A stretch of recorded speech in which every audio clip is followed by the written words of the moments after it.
La línea de fuego es un compendio de realidad marcada con la sangre de quienes sobrevivieron a tiro limpio, que no son ni más ni menos que 33 policías españoles de todos los cuerpos, a los que Fernando y yo hemos entrevistado para, con sus manifestaciones, comprimir 25 capítulos en los que desgranamos cómo se produjeron los incidentes, los que tuvieron que hacer uso de sus armas de fuego, y narramos también qué pudieron hacer, qué no pudieron hacer y por qué no pudieron hacer lo que le habían dicho en los centros de formación que sí podrían hacer cuando llegara el hombre del cuchillo gritando te voy a matar, te voy a matar.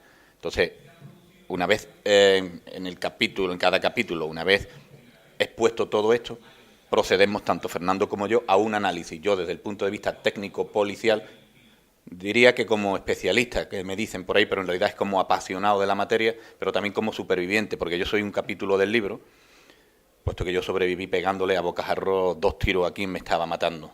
Entonces yo lo analizo desde ese punto de vista y Fernando lo analiza desde el punto de vista psicológico, científico, mental. Hombre, la experiencia ha sido muy enriquecedora porque es la primera vez que durante un par de años, que más o menos tardamos en escribir el libro, durante un par de años estuvimos entrevistando directamente a policías que se habían visto envueltos en un enfrentamiento armado. Pero además creo que lo más importante es el aspecto emocional, es decir, ahí lo que tratamos de profundizar al 100% fue en cómo se sintió ese policía antes, durante y después del enfrentamiento armado, ¿no? Y conociendo precisamente esas emociones, cómo se sentía ese policía, cómo reaccionó ante una situación de vida o muerte, hemos aprendido muchísimas cosas que después hemos plasmado en el libro y que creemos que podrían ser interesantes después para la formación policial en este ámbito. Bueno, una de las cosas que tenemos muy claro es que en un enfrentamiento sorpresivo, que básicamente el libro se basa de enfrentamientos sorpresivos, es decir, el policía en su funcionamiento diario normal, en cuestión de minutos, de segundos incluso, pues se ve involucrado en un enfrentamiento a vida o muerte. Pues precisamente todos esos síntomas que experimenta como miedo, la sensación de pensar que esto a mí no me está ocurriendo, es decir, a mí no me han preparado para esto, es decir, todos esos factores emocionales, personales, psicológicos, que pueden durar fracciones de segundo, pero que pueden decidir en un momento determinado la diferencia entre la vida y la muerte, porque van a tener mucho que ver el cómo va a reaccionar ese policía ante una situación de peligro. Es un libro que está siendo utilizado en muchos centros de formación de modo consultivo, y está siendo también empleado de modo formativo, porque hay quien está basando ya la formación de sus policías en lo que aquí está leyendo, porque aquí está leyendo casos reales. El policía que pasa del hola, buenas noches, déjeme la documentación, en una mera identificación por un motivo de tráfico y circulación, y pasa como fue en mi caso, y perdona que insista, porque del que más puedo hablar con conocimiento es del mío, aunque hayamos entrevistado a 32 personas más, y pasa del hola, buenas noches, a pegarle 2 tiros al que en vez de la documentación empieza a darte, por ejemplo, puñaladas o empieza a dispararte. Entonces, aquí narramos cotidianidad. Nada, o sea, todos los tiroteos no ocurren en la puerta de un banco. Todos los tiroteos no ocurren ante un terrorista. La inmensa mayoría ocurren en situaciones cotidianas y protagonizadas por policías convencionales. El policía que se baja de la moto y le dice a él, oiga, ¿qué está haciendo usted tirando la basura fuera de hora? Y el tío se vuelve y con un palo le abre la cabeza al policía. Eso es más frecuente que un terrorista gritando Allahu Akbar y pegando tiros. Varios casos del libro, con policías disparando y siendo ellos heridos, o policías no disparando porque no pudieron o no supieron, pero resultando ellos heridos, se produjeron precisamente en situaciones de llamadas que atendían lo que llamamos en el argot policial biogen, violencia de género. Por eso te decía antes, no todo ocurre en la puerta de un banco.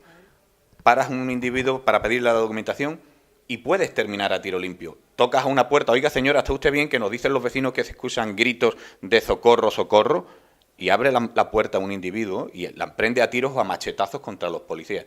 O sea, fíjate tú qué cotidiano es eso. Pregunta tú en todas las salas de 091, 092 y 062 de la Guardia Civil cuántas llamadas al año atienden de violencia de género o presunta violencia de género. Pues muchas de ellas terminan con policías heridos e incluso con agresores abatidos a tiro.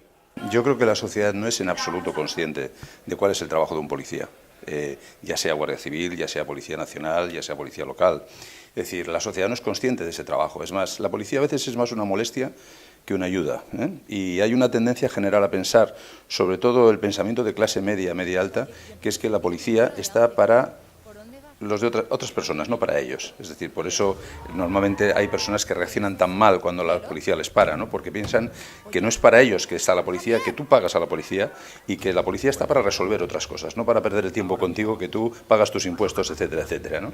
Y quizá eso es un sentimiento muy generalizado entre la población. Ese conocimiento no está, y cuando no lo conoces procuras estar al margen, salvo cuando te afecta de cerca. Pero hay otros temas que son quizá más sangrantes, que es que muchas veces los responsables políticos que están al mando de la policía tampoco tienen ni puñetera idea de lo que hace un policía.